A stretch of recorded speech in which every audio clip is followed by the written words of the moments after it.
ഇതിൽ ആരുടെ നമ്മൾ നടത്തിയത് തല്ലിക്കൊണ്ടൊക്കെ കാര്യം പറയാൻ അറിയില്ലല്ലേ? ഈ ബെർലിയുടെ നമുക്ക് കാര്യം നോക്കലടാ. സഫ്നാനെ ഞാൻ നോക്കുന്ന കാര്യം അനക്ക് അറിയുന്നല്ലടാ. അതൊരു തമാശക്കാന്തല്ലേ നമ്മൾ കരുതിയത്. അനക്ക് വേണമെങ്കിൽ നല്ലൊരു ഹൂറിനെ നമ്മൾ ഒതുക്കി സെറ്റപ്പ് ആക്കി തരാ. ഏത് അന്റെ ഒരു സെറ്റപ്പ് എന്ത് ചെയ്തിട്ടാണെങ്കിലും ശരി, ഈ നിക്കാഹ് മുടക്കണം. ആ ചെക്കനെ ഇനി സഫ്നാനെ കാണാൻ വരാൻ പാടില്ല, മനസ്സിലായോടാ? എന്നിട്ട് ഈ എന്റെ കാര്യം ബെർലിനോട് പറയാം, മനസ്സിലായോ? ഞാൻ പറയാം. ഞാനൊരു സംഭവ കഥ പറയാം. ഒരു പെൺകുട്ടിയുടെ കഥ. എല്ലാത്തിലും അവൾ മിടുക്കിയ, പാടാനും ആടാനും പഠിക്കാനും ഒക്കെ. ഒറ്റ മോളാ, ഒരുപാട് സമ്പത്തുണ്ട്, നല്ല ഭംഗിയുള്ള അതവും ചിട്ടയുള്ള ഒരു പെൺകുട്ടിയായിരുന്നു ഓള്. ഒരിക്കൽ ഓളുടെ മൊബൈലിൽ ഒരു മെസ്സേജ് വന്നു. അതാണ് തുടക്കം. വെറുതെ ഒരു രസത്തിന് ഓൾ അതിനൊരു മറുപടി അയച്ചു. അതിന് റിപ്ലൈ വന്ന് വീണ്ടും അയച്ചു. പിന്നെ അത് മിസ് കോൾ വിടലായി, കോളുകളായി, ഓർക്ക് തമ്മിലൊന്ന് കാണണമെന്നായി, കണ്ടപ്പോൾ സ്പർശിക്കണമെന്നായി. സ്പർശനം പിന്നീട് സ്വയം സമർപ്പണമായി. സമർപ്പണം മൊബൈലിൽ റെക്കോർഡ് ചെയ്തത് ഓൾ അറിഞ്ഞില്ല. എല്ലാം കഴിഞ്ഞ് കാമുകൻ ഗൾഫിൽ പോയി. എടുത്ത വീഡിയോ ക്ലിപ്പുകൾ ഡിലീറ്റ് ചെയ്ത ശേഷം മൊബൈൽ ഗൾഫിൽ വിറ്റു. മൊബൈൽ വാങ്ങിയ കടക്കാരൻ ഒരു പ്രത്യേകതരം റിക്കവറി സോഫ്റ്റ്വെയർ ഉപയോഗിച്ച് ആ മൊബൈലിൽ മുമ്പുണ്ടായിരുന്ന കാമുകൻ ഡിലീറ്റ് ചെയ്ത് കളഞ്ഞ എല്ലാ വീഡിയോ ക്ലിപ്പുകളും പുറത്തെടുത്തു. അതിൽ ഓളുടെ ക്ലിപ്പുകൾ ഗൾഫിൽ യുവാക്കളുടെ ഇടയിൽ ഹരമായി. ഓളുടെ കാമുകനും ഓളും പരിഹാസ കഥാപാത്രങ്ങളായി. അതോടെ കാമുകൻ ഓളെ കൈയൊഴിഞ്ഞു. അതറിഞ്ഞ് ഓളുടെ ബാപ്പ നാട്ടിൽ വന്നു. ഓളെ തല്ലി ജീവച്ഛവമാക്കി. ഇത് വീട്ടിലും നാട്ടിലുമൊക്കെ പാട്ടായി. ഇന്നത്തെ ഓളുടെ അവസ്ഥ കണ്ടാൽ നമ്മൾ തിരിച്ചറിയില്ല.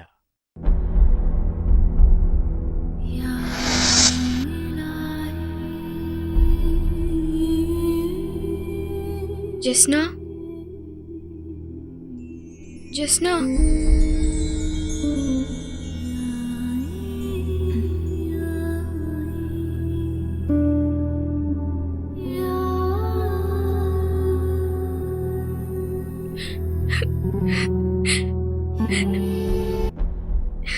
നാട്ടിൽ ഇമാമിനെതിരെ ഒരു സംഘം പ്രവർത്തിക്കുന്നുണ്ടായിരുന്നു. വഴങ്ങുന്ന മട്ടില്ല. എടോ, അയാൾ തെറ്റ് ചെയ്യുന്നെങ്കിലല്ലേ വഴങ്ങേണ്ട കാര്യമുള്ളൂ. അയാൾ ഒരു മതപരിവർത്തനം നടത്തുന്നില്ലെന്ന് നമുക്ക് രണ്ടുപേർക്കും നന്നായിട്ടറിയാം. പിന്നെ ജനങ്ങളുടെ മേലുള്ള അയാളുടെ സ്വാധീനം, അതിനെയാണ് നമ്മൾ ഭയപ്പെടേണ്ടത്. എനിക്കും അയാളെ കൊണ്ട് കോടികളുടെ നഷ്ടമാണ് ഉണ്ടായിട്ടുള്ളത്. അതിന് ഞങ്ങളെന്താ ചെയ്യേണ്ടത്? നാട്ടുകാർക്കിടയിൽ മതമൈത്രിയും സ്നേഹവും നിലനിൽക്കുന്നിടത്തോളം കാലം നമ്മുടെ ഒരു പ്രവർത്തനങ്ങളും ഇവിടെ നടക്കില്ല. തിരഞ്ഞെടുപ്പ് അടുത്തു വരികയല്ലേ? അതിനു മുമ്പ് ഇവിടുത്തെ ജനങ്ങൾക്കിടയിൽ ഭിന്നിപ്പുണ്ടാക്കണം. രണ്ട് വിഭാഗവും ചേരി തിരിഞ്ഞു നിന്ന് തമ്മിൽ തല്ലണം. അതിനൊരു വഴിയുണ്ട്. നെഞ്ചിനുള്ളിൽ നീയാണ്, കൽബിനുള്ളിൽ നീയാണ്.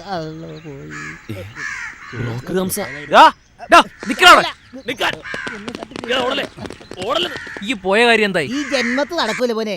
ഇക്കടിയിട്ടായിരുന്നു നിന്റെ ഭാഗ്യം. ഇന്നത്തല്ലിട്ട് എന്ത് കാര്യ? ഈ പോയിട്ട് ആ ഇമാമിനോട് ചോദിക്ക്. അയാൾ ചെന്ന് അന്റെ തെമ്മാടിത്തരങ്ങൾ മുഴുവനും ആ ബെർലിയോട് പറഞ്ഞിക്കണ്. ഇന്നിപ്പോ എന്നെ കാണുന്ന അയാൾക്ക് പ്രാന്ത. ഇനിയിപ്പോ ഇതും കൂടെ അങ്ങോട്ട് കേട്ടിട്ടുണ്ടെങ്കിൽ ഞമ്മളും വെച്ചേക്കൂല. ഇനിയിപ്പോ ഞമ്മളെന്ത് ചെയ്യാനാ? വെറുതെ തല്ലി വേസ്റ്റാക്കി.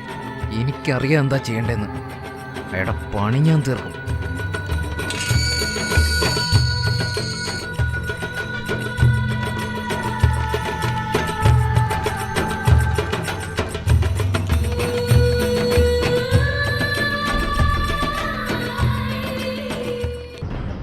പിരിവിന് വന്നതാണെങ്കിൽ വന്ന വഴി വിട്ടോളി.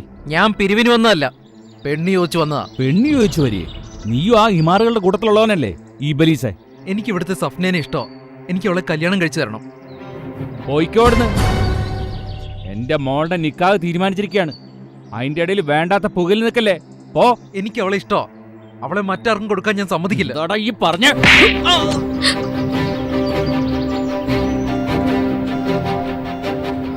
നിങ്ങൾ എന്തൊക്കെ പറഞ്ഞാലും സഫ്ന എന്റെതാ. അപ്പ എന്റെ മയ്യത്ത് ഇവിടുന്ന് തന്നെയാടാ പന്ന്. എന്താണ് അനുസരിച്ച് എന്താണ്? അപ്പൊ ഇങ്ങളും കൂടി അറിഞ്ഞിട്ടുള്ള പണിയാണല്ലോ ഇത്. ഓ സഫനയുടെ കൂട്ടത്തിൽ പഠിക്കണ കുട്ടിയാ. പഠിക്കണ കൂട്ടി എല്ലാം ഞാനൊന്ന് അവസാനിപ്പിച്ചു പാടവിടെ ബഷീറേ. പരിസരത്ത് കണ്ടുവരും. സഫ്ന ഈ കരുതി സഫ്ന ഇറങ്ങി ഓൻ പറഞ്ഞ സത്യാണോ? ഓനെ എനക്കറിയോ? അനക്കിത് എന്തിന്റെ കാറ്റാടാ ബഷീറേ? 10-18 വർഷം കണ്ണിലെ കൃഷ്ണമണി പോലെ കാത്തു സൂക്ഷിച്ചതിന് ഓടുന്ന സമ്മാനം ഒന്നുള്ളൂ നോക്കില്ല അരിഞ്ഞളി ഞാൻ. Bir çift suna beslenir, beslenir.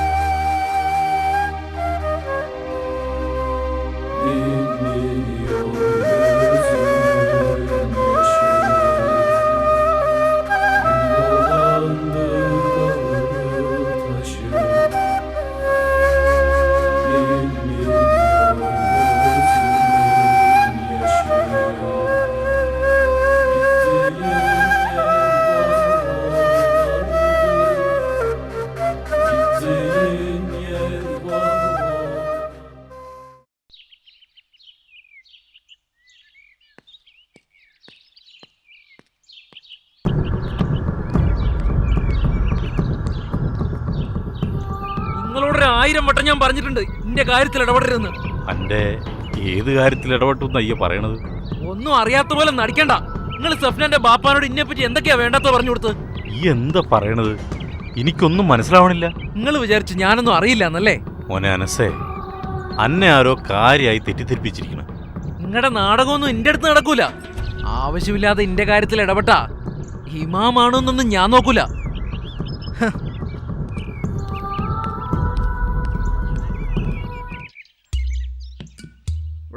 എന്നെ പിടിക്കൊന്നും വേണ്ട, എനിക്ക് കുഴപ്പമൊന്നുമില്ല. മനസ്സേ, ഇതിനു മുമ്പ് നിന്നെ ഇങ്ങനെയൊന്നും കണ്ടിട്ടില്ലല്ലോ. കൂടുതൽ ലോഹ്യൊന്നും കാണിക്കണ്ട. എന്തിനാ വിളിച്ചതെന്ന് പറ. ഓന് നല്ല വിഷമമുണ്ട്. ബെർലി സാഹിബ് മോക്ക് വേറെ കല്യാണം ആലോചിക്കണം. നിന്നെ കുറിച്ച് ഉള്ളതും ഇല്ലാത്തതും ഒക്കെ അവിടെ എത്തിക്കുന്നത് ആ ഇമാമ. എവിടെയും കയറി ഇടപെട്ട് ഇപ്പൊ കുട്ടികളുടെ പ്രേമം കലക്കൽ അയാളുടെ പണി. ചോദിക്കണം, ഇതിനൊക്കെ കണക്ക് ചോദിക്കണം. നീ ഞങ്ങളുടെ കൂടെ നിന്ന് തന്നാ മതി. മതത്തിന്റെ പേരും പറയും നമ്മുടെ ഒന്നും കുടുംബങ്ങളിൽ കയറി ഇറങ്ങരുത്. നമ്മളോട് പല വട്ടം ഫോൺ ചെയ്തതാ. ഇനി നമുക്ക് നമ്മുടെ പണി നോക്കാം. സ്ഥലവും സമയവും ആളെല്ലാം നിങ്ങൾ തീരുമാനിച്ചോ. ബാക്കിയെല്ലാം ഞാൻ നോക്കിക്കോളാം. ഇത് വെച്ച പറയാം. ഈ രാത്രി അയാളുടെ അവസാനത്തെ രാത്രി ആയിരിക്കണം. ഇമാമിന്റെ മരണം ഉറപ്പുവരുത്തിട്ട് നീ അവിടെ നിന്ന് ഇറങ്ങാം. ശരി. പ്രകാശിന്റെ വീട് ഇമാമിന്റെ വീടിനടുത്തായോണ്ട് അത്ര പെട്ടെന്നാരും അവനെ സംശയിക്കില്ല. എന്നാ ഞാൻ അനസനെ വിളിക്കട്ടെ? അവനെ വിളിക്കും. ഇമാമിനോടുള്ള എന്റെ വിരോധം അവർ മുതലെടുക്കുകയായിരുന്നു.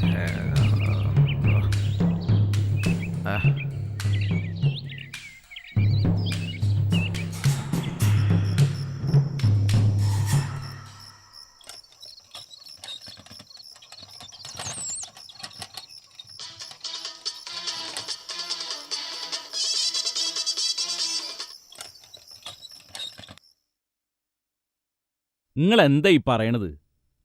ആണായിട്ടും പെണ്ണായിട്ടും ഒരൊറ്റ മോളമുള്ള എനിക്ക് ഒരു പണിയില്ലാണ്ട് 24 മണിക്കൂറും തെണ്ടി തിരിഞ്ഞ് നടക്കണ ഈ ചെക്കന് ഞാൻ എങ്ങനെ കെട്ടിച്ചു കൊടുക്കാനാ? പണിയും കൂലിയും ഇല്ലാത്തത് ഇപ്പോഴല്ലേ. ഓൻ MBA ഫിനാൻസ് കഴിഞ്ഞതാ.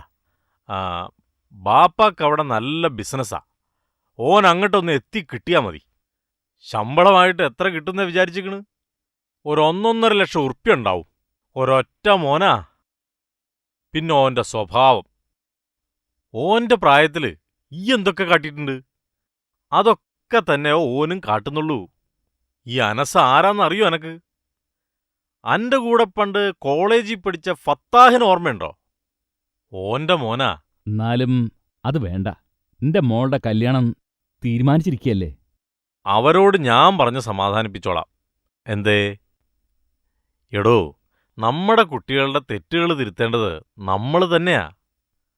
അനക്ക് ഞാൻ വാക്ക് തരാം, അനസിനെ ഒരു നല്ല കുട്ടിയാക്കി അന്റെ മുന്നിൽ കൊണ്ടുവന്ന് നിർത്തിത്തരാം. എന്നിട്ട് മതിയല്ല. അത് ശരിയാവില്ല. ഓന്റെ കാര്യം പറയുമ്പോ എന്റെ പെരുവരിൽ നിന്ന് ദേഷ്യം അങ്ങോട്ട് കേറി വരിക. കൂടുതലൊന്നും ആലോചിക്കണ്ട. നീ എനിക്ക് വാക്കുതാ, സഫ്നയെ അനസിന് കെട്ടിച്ചു കൊടുക്കാന്ന്. നിങ്ങൾക്കറിയോ, എന്റെ സെഫിയ മരിക്കുമ്പോ സഫനത് ഇത്രയുള്ളൊരു കുട്ടിയായിരുന്നു. ഓൾക്ക് ഒരു കുറവും വരുത്താണ്ടിരിക്കാൻ വേണ്ടിയിട്ടാ ഞാൻ മറ്റൊരു നിക്കാഹ് കഴിക്കായിരുന്നത്. ആളുകൾ പറയും എനിക്ക് സ്നേഹിക്കണവരെ കണ്ട ദേഷ്യമാണെന്ന്. സത്യമാ, എനിക്ക് ദേഷ്യം തന്നെയാ, എനിക്ക് അസൂയ. നിന്റെ ആശകളൊക്കെ മനസ്സിലൊതുക്കി വെച്ച് നിന്റെ മോളെ ഞാൻ വളർത്തിയത് ഉമ്മയില്ലാതെ വളർന്നതുകൊണ്ട് ഓള് വഴിതെറ്റിപ്പോരെന്നുള്ള ആഗ്രഹം കൊണ്ടായിരുന്നു. അതുകൊണ്ടാ ഞാൻ കടുപ്പത്തിൽ പെരുമാറിയത് എല്ലാരോടും. എന്നിട്ടും ഇപ്പോ ആര് വഴിതെറ്റിയെന്ന ഈ പറയണത്? നമ്മൾ വലിയവരെല്ലാരും കൂടി ചേർന്ന് ഈ നിക്കാഹ് ഭംഗിയായി അങ്ങ് നടത്തി കൊടുക്കണം. ഇതെന്റെ മോളുടെ ജീവിതമാണ്. എനിക്ക് ഈ ലോകത്ത് മറ്റാരേക്കാളും നിങ്ങളെ വിശ്വാസമാണ്. നിങ്ങൾ പറയുന്നോണ്ട് ഞാൻ സമ്മതിക്കാം, നിങ്ങൾക്ക് വേണ്ടി മാത്രം. അനക്കെന്നെ വിശ്വസിക്കാം. ഇപ്പോഴാ ഈ ഒരു ആൺകുട്ടിയായത്. എന്റെ മോൻ ജീവിതത്തിൽ ആദ്യമായിട്ടൊരു നല്ല കാര്യം ചെയ്തതല്ലേ. ഇനിയെങ്കിലും ഒന്ന് ചിരിച്ചു കൊടുക്കാനൊക്കെ.